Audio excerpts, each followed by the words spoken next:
dependency. So, being smart about how you manage memory, how you manage your logs, what happens when an exception occurs and you're holding all your data in a ring buffer and you just miss the last, several function calls, just how to handle that smartly. And that's a tool that we'll be giving away, the tracing stuff.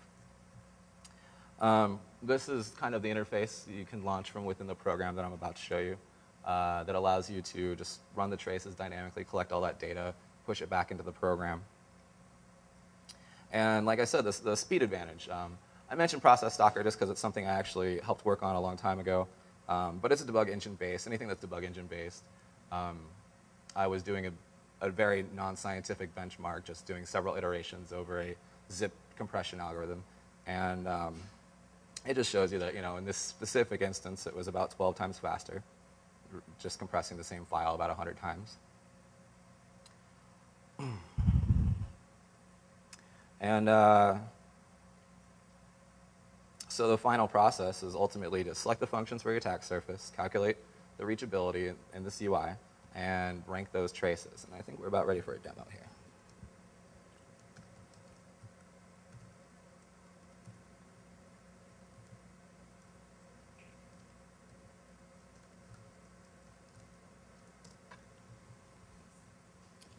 All right. So we're going to go ahead and start a new project here.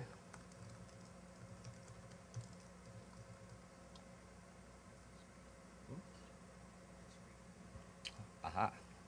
Good point. Lurene tells me that you guys can't actually see this. That's valid. All right. Well, you guys don't get to see my nifty little splash screen here, but here we go. That's my job now. I just manage. All right.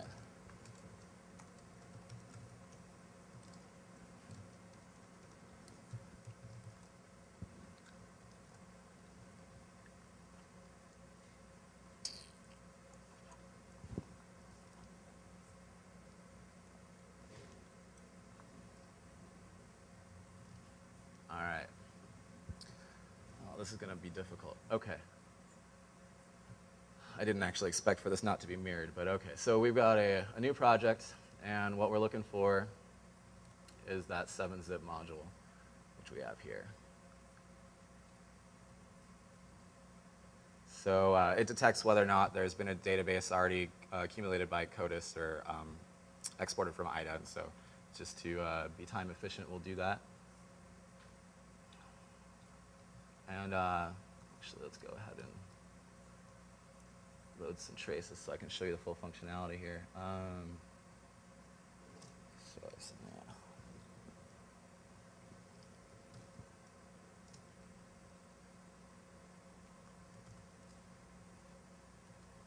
Okay. So we've added a few traces that I've previously collected. I'll show you. You can actually launch traces from within here too. But for our demo, I want to show you the difference in a trace that has different sets of code coverage and things like that.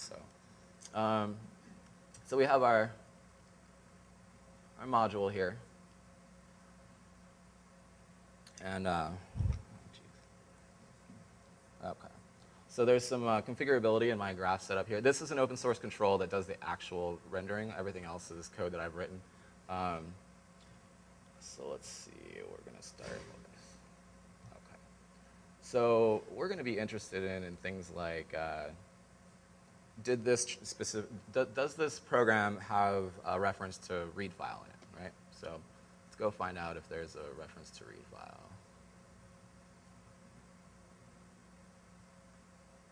All right, so unfortunately the resolution here is going to be tough to deal with, but so what we have here is all calls. Gosh, it's going to look great on video, by the way. All right, well, so statically, yes, read file is referenced in there. Now let's check out if this is a trace that basically just ran the usage statement. So we're going to ensure that this doesn't have a reference. Oh, demos.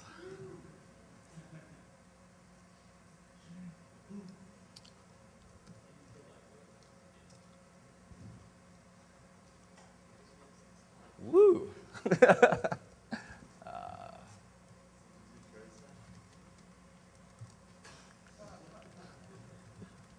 Clever. All right. I won't waste too much more of your time if this doesn't work out right, because this is very, very difficult to do here anyway.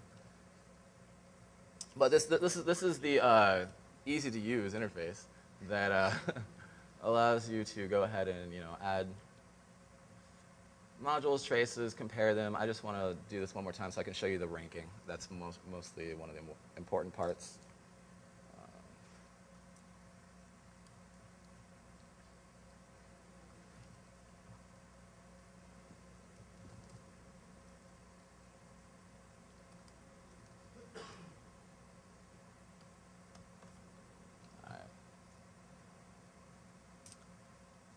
So you did see it has some graphs prepared here. If we want to go ahead and do some diffs on these coverages,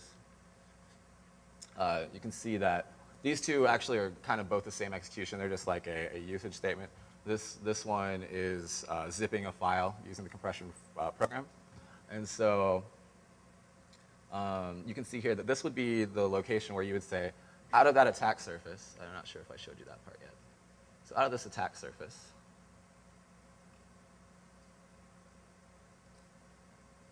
I don't have any nifty please wait indicators coming up yet.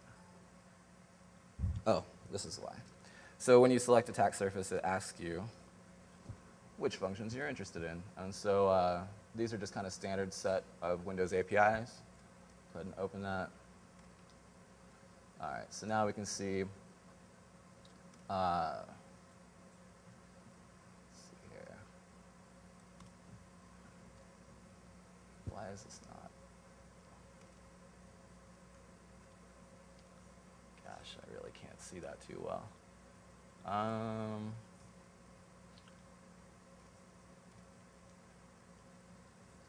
Yeah, it's a little bit better. So if we want to see everything that eventually leads to a read file being called, for example.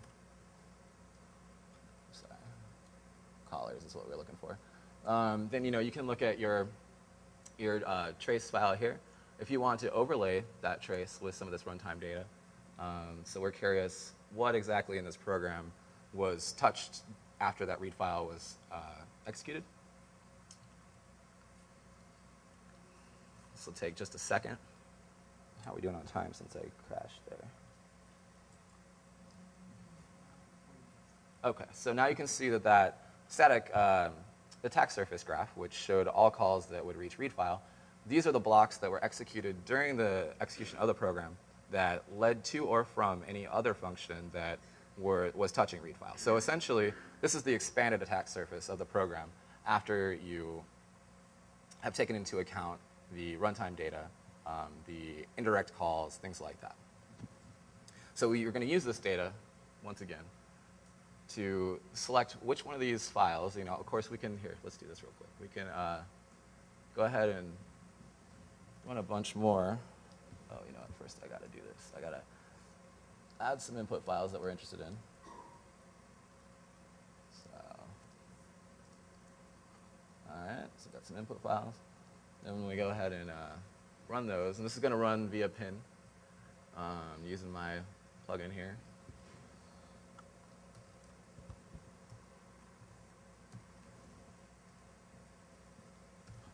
And so this is collecting, again, this is collecting code coverage. Of course, it's going to show you on this window.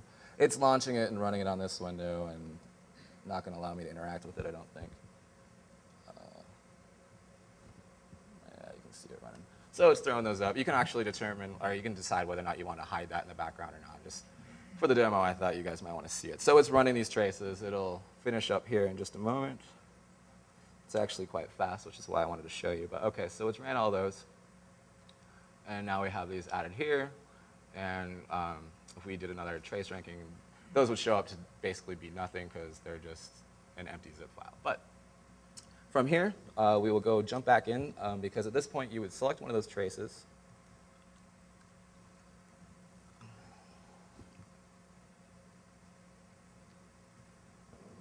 All right, select one of those traces for going into the fuzzing automation portion. I apologize that entire time I was not looking at you all. All right, so what we're going to talk about now is how to automate the actual creation of your tests and the running of your tests after you've decided what you're going to start and use as input files to those tests. So the stuff that Rich looked at just now and the stuff that we're going to talk about is kind of mutation-centric, but a lot of it applies to generation too. So where did my cursor go? Yeah, go left. There we go. Yeah, it's confusing. All right, so each of the tests that we're going to run are very atomic, right? It's very easy to either generate all the tests if we're doing generation on one machine and push them out to other machines, or we can actually push out the generation to different machines and do the testing there as well. It's easy to add systems to this, and it's actually easy to add tests and new input files to this on the fly as well. So we're going to make use of that centralized management to get there, and I'll show you that in just a sec. So when we're managing our actual run test cases, there are many benefits to actually running these in a debugger. The first is that it allows us to do some very interesting things like we can add interesting debugging technologies that don't take up too much time. Like PageHeap will run not inside a debugger, but there are other technologies that won't, that need some instrumentation. So if we build a debugger to wrap these things and watch them at all times, we can add in some of that not terribly too intrusive instrumentation to try to get some more data out. We can take a look at first chance exceptions that may have been handled by a piece of software that are still an indicator of some sort of problem that we'd want to take a look at, depending on what operating system you're using. And we want to make sure that again, our ease of use here is paramount. So recovering dead hosts has got to be very easy. Adding new hardware has got to be very easy. And making use of the database, the data that comes in there from these hosts has got to be very, very easy. So we're going to hold all of these things in the central database that Rich showed with the MoFlow graph earlier. We're going to show or store the job details, all the code coverage graphs, the test cases as they're created, successful crashes, along with all of the data that's very simple to get. And we actually store that in an XML database that is then pulled into the triage code that we'll talk about in a second. So the basic flow is pretty much like this. There's job collection where you'll get, as a debugging host, you'll get either a file that's already been created for you or an input that's already been created for you to hand to the process, or you'll get a description of how to create that. This will be handed to your fuzzing engine, which should be interchangeable. So in our case, we pull in a DLL, and that'll tell you that that DLL gets a script that tells it how to do the mutation or how to do the generation or what needs to happen, and then it'll spawn two threads.